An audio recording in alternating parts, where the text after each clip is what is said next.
O Gesto de Reescrita Muriliana, por uma edição crítica e genética. Desde a publicação de seu primeiro livro, O Ex-Mágico, em 1947, Murilo Rubião abriu solitário caminhos até então inéditos na literatura brasileira. O lugar atípico, utópico, para não dizer o não lugar, ocupado por Murilo Rubião, se manifesta não apenas pela temática e estilo original de sua literatura, mas também pelo caráter de filólogo de sua própria escrita e de editor de sua própria obra. Cada particularidade de sua literatura, a temática, as epígrafes, o gesto de escrever e reescrever e as inúmeras edições que foram meticulosamente preparadas pelo escritor, abraça conscientemente o projeto literário muriliano. Personagem central na vida cultural de Minas Gerais, Murilo Rubião publicou em vida apenas 32 contos, sendo muito deles constantemente e até a morte reescritos e reelaborados, sujeitos a inúmeras revisões, modificações e transformações, chegando alguns a apresentarem mais de 5 versões diferentes. Assim, se a priori sua obra é considerada como condensada, na verdade, o processo constante de fazer e refazer, que se reflete nas publicações e reedições de seus contos, torna Murilo Rubião um autor de obra vasta. Desses 32 contos, 30 foram reescritos e neles encontramos mais de 100 republicações, variantes de cada conto que multiplicam a leitura, complementam a interpretação e recuperam a memória do texto.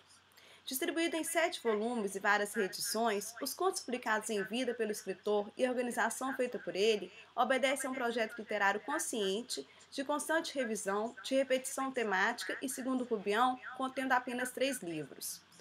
Em entrevista concedida em 1989, o escritor diz o seguinte: isso surgiu principalmente depois da publicação de meu primeiro livro, O Ex-Mágico, em 1947. Fiz várias releituras e verifiquei que tinha tanta coisa ruim que, ao reeditá-lo, anos depois, retirei 3 dos 15 contos do livro original e os outros 12 reescrevi violentamente, cortando parágrafos e até páginas inteiras. Fiz o mesmo com o segundo livro, Os Dragões. Mais tarde, quando a editora Ática me pediu uma seleção de contos que publiquei com o título de Pirotécnico Zacarias, eu compus com textos retirados de Os Dragões e os Ex-Mágicos, novamente reelaborados. Depois publiquei O Convidado e, mais recentemente, A Casa do Girassol Vermelho, composto de contos de várias épocas também reescritos. Na realidade, eu tenho 3 livros publicados. O processo de criação muriliana reflete a concepção do artista e da obra moderna. Incessantemente in progress, a escrita é o fruto de um trabalho meticuloso, árduo e sempre inacabado, sendo até mesmo encarado como uma maldição. Em entrevista concedida logo após a publicação de Convidado, Murilo Rubião confirma a coexistência entre sua visão de literatura e seu processo de escrita. 2 pontos. Sempre aceitei a literatura como maldição.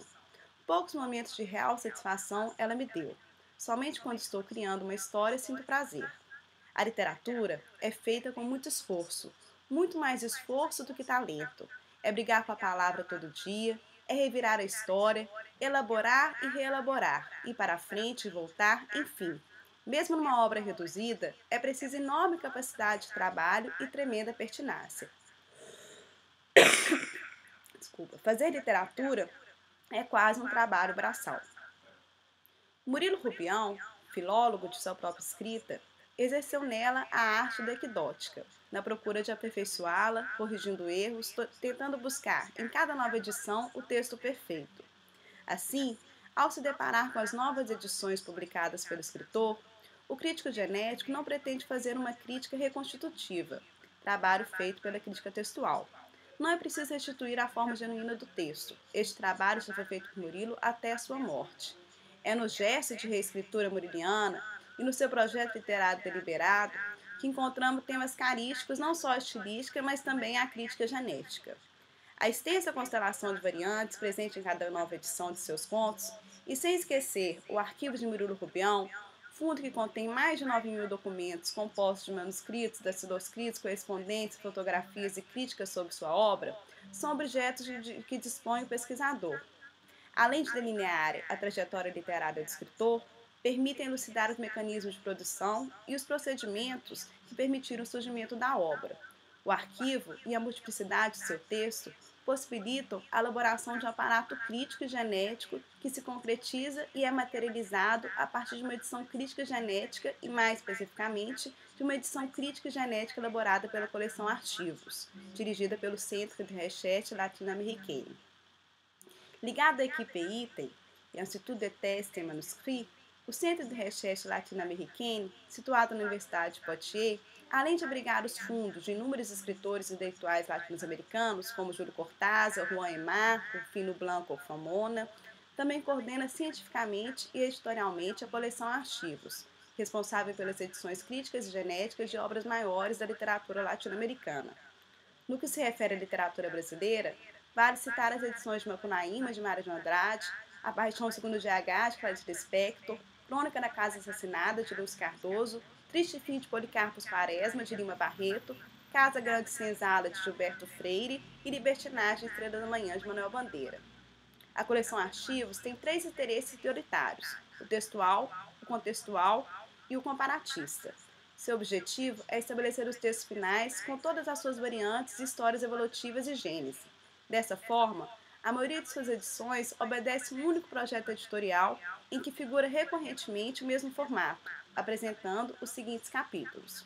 Capítulo 1, Introdução, onde se apresenta liminar, a introdução do coordenador ou dos coordenadores, nota filológica e estudo genético. Capítulo 2, o texto com suas variantes, nota críticas e glossário. Capítulo 3, cronologia do escritor e da obra.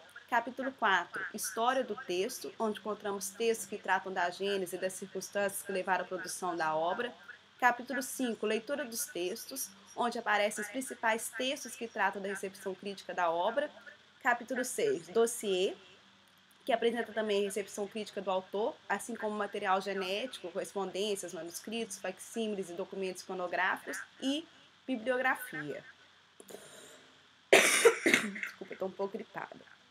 Quando se trata de Murilo Rubião, o work in progress e a centelha da criação se revelam em vários aspectos.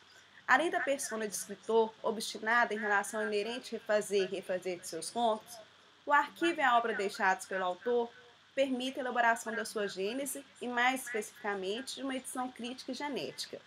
A edição da obra de Murilo Rubião pela coleção Archivos comporta, sobretudo, os 30 contos reescritos por Murilo e a descrição e estudo comparativo de suas variantes, cujo sistema é definido a partir da última edição, Murilo Rubião, obra completa, publicada pela Companhia das Letras em 2011, e das 6 edições anteriores.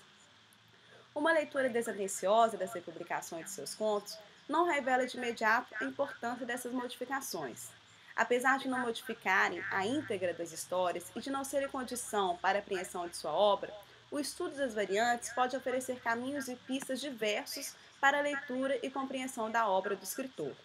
Quando analisamos as alterações presentes nos contos de Murilo Rubião, percebemos que a maior parte delas são de ordem estilística, sem alterar o sentido completo do texto, como substituição de uma palavra ou frase por outra sinônima, mudança de pontuação, supressão de palavras e frases redundantes. No entanto, ainda que menos frequentes, encontramos mudanças que podem mudar o sentido do texto, como a mudança de seres animados, acréscimo ou supressão de nomes próprios, parágrafos que foram adicionados ou retirados. As alterações estilísticas feitas por Murilo caminham para um vocábulo mais sintético e genérico ou até mesmo para supressão ou mudança semântica, como a eliminação de parágrafos e trechos, troca de sinônimos por outros mais simples, supressão de nomes próprios. São recorrentes também as modificações para frases mais suaves e musicais, como retirada de algumas vírgulas para que o enunciado assuma um ritmo mais fluido. No conto Convidado, por exemplo, o trecho da primeira edição de 1974, cito, abre aspas, destacou, os jardins intermináveis, sua incapacidade de falar a linguagem dos convivas, um convidado cuja ausência retardava a realização da festa, fecha aspas. É modificado na última edição de 88 para, abre aspas, destacou, aqueles jardins intermináveis, a sua incapacidade de falar a linguagem dos convivas, um convidado cuja ausência retardava a realização da festa. Fecha aspas. A mudança no texto, que atinge também o sentido, é mais evidente ainda. A substituição dos dois pontos pelo ponto final, além de alterar a tonalidade da frase, transforma o enunciado e exclui a possibilidade da explicação, tornando apenas um fato que diminui a relação com o enunciado seguinte. Apesar da narrativa continuar na terceira pessoa, a substituição do artigo definido os pelo pronome demonstrativo aqueles aumenta a subjetividade no enunciado e insere na frase um caráter depreciativo e distante. A edição crítica e genética dos contos do Murilo Rubião abrange ainda o dossiê genético, podendo ser entendido como todo o conjunto que envolve o ateliê do escritor e as relações que o texto estabelece com o ambiente e vice-versa. Em Murilo Rubião, o material genético que possibilita a elaboração de sua trajetória literária é o seu fundo documental, localizado no acervo de escritores mineiros e que, graças ao bom relacionamento entre as duas instituições, encontra-se em grande parte digitalizado. Em seu arquivo, rigorosamente organizado e catalogado pelo próprio Murilo, o pesquisador pode utilizar-se de um riquíssimo acervo documental, onde as correspondências trocadas com escritores consagrados revelam as afinidades e trajetórias literárias, os periódicos e trabalhos acadêmicos denunciam a recepção crítica e os manuscritos, datiloscritos, rascunhos e notas de correções permitem ver os vestígios do processo de criação e elaboração dos contos de Murilo. A rigidez e a permanente insatisfação com a escrita de seus contos é também registrado no seu arquivo. Além de correções de contos e de provas que foram enviadas às editoras, encontramos novos manuscritos e datiloscritos de contos jamais publicados, alguns finalizados e outros inacabados, escritos durante o período de 46 a 87. O conto Guarda-Costas, por exemplo, como documentado no arquivo, demorou mais de 27 anos para ser escrito, sem jamais ter sido publicado. No que se refere à vida literária do escritor, dentre os documentos presentes no arquivo de Murilo Rubião, merece a atenção do pesquisador uma pasta intitulada O Ex-Mágico, cujo conteúdo, abrangendo os anos de 43 a 47, revela o percurso genético e editorial até a publicação de seu primeiro livro, O Ex-Mágico, em 47. A pasta, que é composta por cartas de escritores, editores e colegas, torna-se também um documento que complementa a narrativa da trajetória literária, perseverante e solitária, seguida pelo escritor Murilo Rubião. Em carta de junho de 46, Marques Ribeiro tenta convencer Murilo para que aceite a proposta da editora. Estou te enviando a proposta feita pelo Caio. Foi o melhor que foi possível conseguir. A editora é nova e com pequeno capital. Todavia, já lançou 2 livros de sucesso, sendo que Sagarana esgotou-se em 15 dias, de sorte que ele está animado. E os livros têm ficado muito bem apresentados, e quando uma editora publica assim 2 livros tão interessantes, os que vêm a seguir já estão automaticamente recomendados. Eu creio que você deve fazer negócio. É preciso você ficar livre deste livro, que até agora tem sido infeliz. É a partir das rasuras dos reescritos que o geneticista reconstrói as etapas de elaboração do texto. Em Murilo Rubião, a análise das variantes, que segundo a crítica genética também pode ser substituída pelo termo reescrita, é orientada por uma edição que alia a crítica do texto com o estudo da gênese, o que possibilita a realização de uma edição crítico-genética. Crítica, pois apresenta o texto mais próximo da última vontade do autor, sem, no entanto, reconstituí-lo, e genética, já que procura definir o percurso seguido pelo autor para a construção de seus textos. Ao reunir originais dentre os mais importantes da literatura latino-americana, a coleção Arquivos reconstitui e reacende parte da identidade cultural latino-americana no ambiente eurocêntrico.